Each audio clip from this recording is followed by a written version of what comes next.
Have you ever wondered what happened on the night when a door opened inside the unseen world? A night when the sound of the Quran echoed across the sky, and the ones who listened were not human.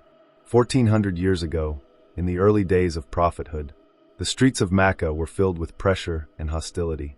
But on one quiet morning near far time, the Prophet Muhammad recited the Quran in a peaceful valley outside Mecca. People weren't listening, but another creation was. A group of jinn, invisible beings created long before humans from smokeless fire, were traveling through the sky.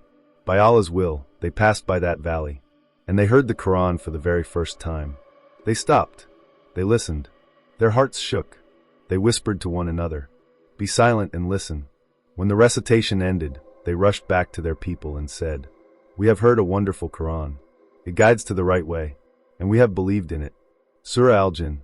This was the first time the unseen world responded to the message of Islam, even while many humans in Mecca rejected it.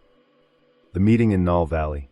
Years later, after the painful incident of Taif, the Prophet stopped in the valley of Nakhla. That night, the world of the jinn and the world of humans would meet again. The Prophet told his companions, "Who will come with me to the valley of the jinn?"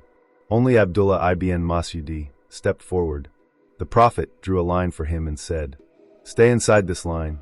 Do not leave it until I return." Then the Prophet walked into the darkness and began reciting the Quran. This time, a direct invitation to the jinn. Ibn Mas'ud remained inside the line, hearing unfamiliar sounds and voices.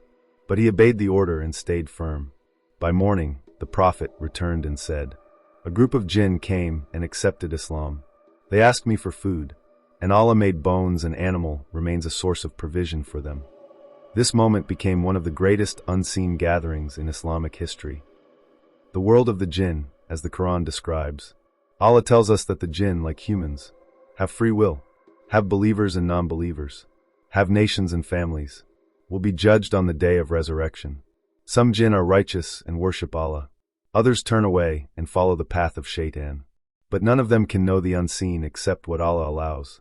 When the Quran began to descend, the heavens were guarded by angels, and jinn could no longer steal news from the sky.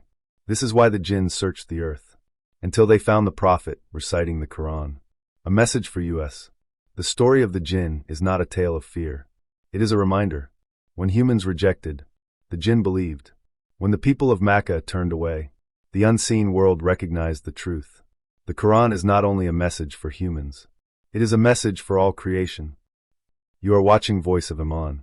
Like, comment, and subscribe to continue our journey through the unseen world, the Quran, and the secrets of creation. If you are ready for the next episode, let's begin.